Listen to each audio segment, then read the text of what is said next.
ሰላም ሰላም ውድ የሰኒ ዘሚካኤል ዩቲዩብ ቤተሰቦች እንዴት አላችሁ? እግዚአብሔር ይመስገን እኔ ሰላም ነኝ። ለዛሬ ወደ አዘጋጀሁላችሁ ፕሮግራም እንሄዳለን።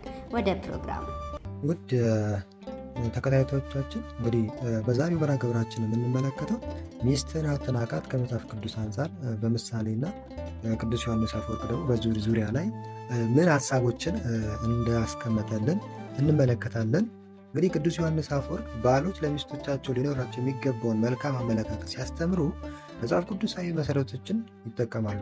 እስቲ አንዳንድ ነጥቦችን ከመጽሐፍ ቅዱስ ታሪኮችና መሪዎች ጋር እያያያዝን እንመልከት። አንደኛ ቅዱስ ዮሐንስ አፈወርቅ ይላል በችግር ጊዜ አትተዋት አትናቃትም ብሎ ይናገራል። የመጽሐፍ ቅዱስ ታሪክ እንደሚያሳየው ሩት አማቷ ናኦሚን በችግር ጊዜ አልተዋትም። ናኦሚ ባሏን ልጆቿን በሞት ስታጣ ሩት ወደ ትውልድ ሀገሯ ከመመለስ ይልቅ ከእርሷ ጋር ለመቆየትና ለመንከባከብ ወሰነች። ይህ ታሪክ በትዳር ውስጥ ባል በሚስቱ ላይ ችግር ቢደርስባት ከጎኗ ሊቆም እንደሚገባ ያሳየናል።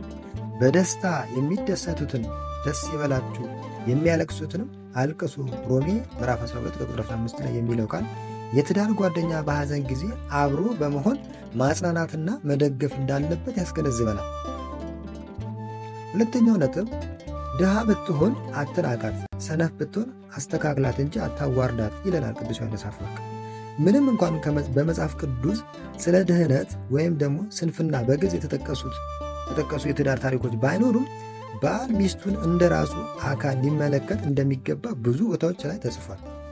እንዲሁም ባሎች ደግሞ እንደ ገዛ ስጋችሁ ሚስቶቻችሁን ሊወዷቸው ይገባል ብሎ ኤፌሶን ምዕራፍ 5 ቁጥር 28 ላይ የሚለው ቃል ሚስት በየትኛውም ሁኔታ ላይ ብትሆን ባል ሊንቃት እንደማይገባ ያስገነዝበናል።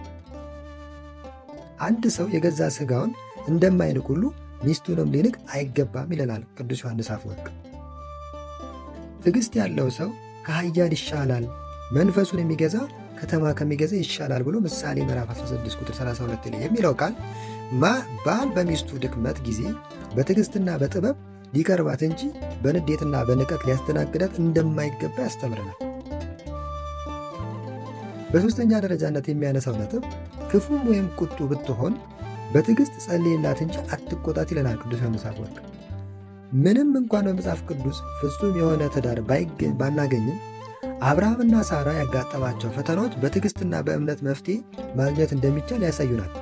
ሳራ አንዳንድ ጊዜ የራሷ የሆነ የቁጣና የጥርጣሬ ባህሪ ይታይባት ነበረ። ዘፍጥረት ምዕራፍ 16 ቁጥር 4-6። ይሁን እንጂ አብርሃም በትዕግስትና በጸሎት ሁኔታውን ለመቋቋም ይሞክር ነበረ።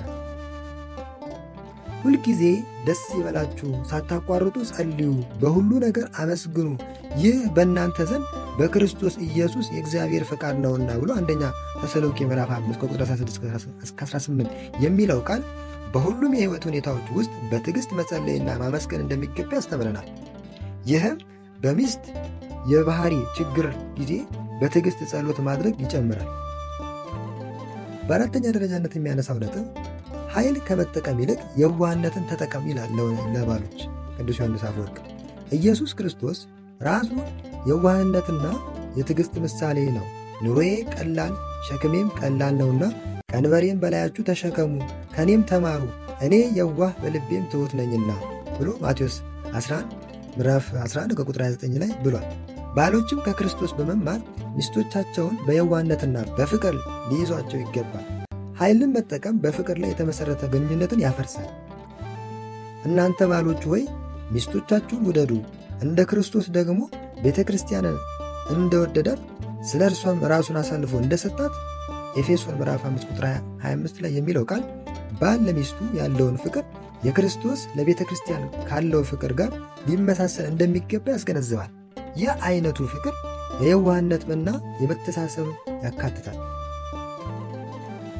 በአምስተኛ ደረጃነት የሚያነሳው ነጥብ የትዳርን ጥቅም ያነሳል።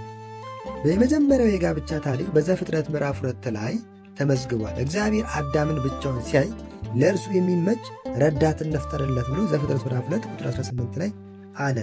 ይህ የሚያሳየው በትዳር ውስጥ መረዳዳትና መተጋገዝ የእግዚአብሔር ፈቃድ መሆኑ ነው። ሐዋርያው ጳውሎስም ስለ ትዳር ሲናገር ሁለቱ አንድ ሥጋ ይሆናሉ ኤፌሶን ምዕራፍ 5 ቁጥር 31 ላይ በማለት የቅርብ ግንኙነትንና አንድነትን ያመለክታል። ይህ አንድነት መንፈሳዊ እድገትና በሕይወት ውስጥ ፈተናዎች በጋራ ለመቋቋም ይረዳል። 2 ከ1 ይሻላል፣ በድካማቸው መልካም ዋጋ አላቸውና ቢወድቁ አንዱ ሁለተኛውን ያነሳዋልና፣ ነገር ግን ብቻውን የወደቀ ወዮለት የሚያነሳው የለምና ይለናል መክብብ ምዕራፍ 4 ከቁጥር 9 እስከ 10 የሚለው ቃል በትዳር ውስጥ አብሮነትና መረዳዳት ምን ያህል አስፈላጊ እንደሆነ ያስገነዝበናል።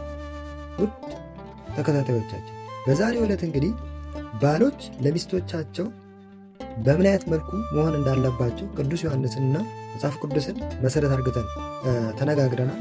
እንግዲህ በቀጣይ በሌሎች መርሃ ግብሮች እስከምንገናኝ ድረስ ቸር ቆዩልን። ሰናይ ጊዜ። ወስብሐት ለእግዚአብሔር። የሰኒ ዘሚካኤል ዩቲዩብ ቤተሰቦች በሌላ ፕሮግራም እስከምንገናኝ ድረስ ሰላም ቆዩልኝ።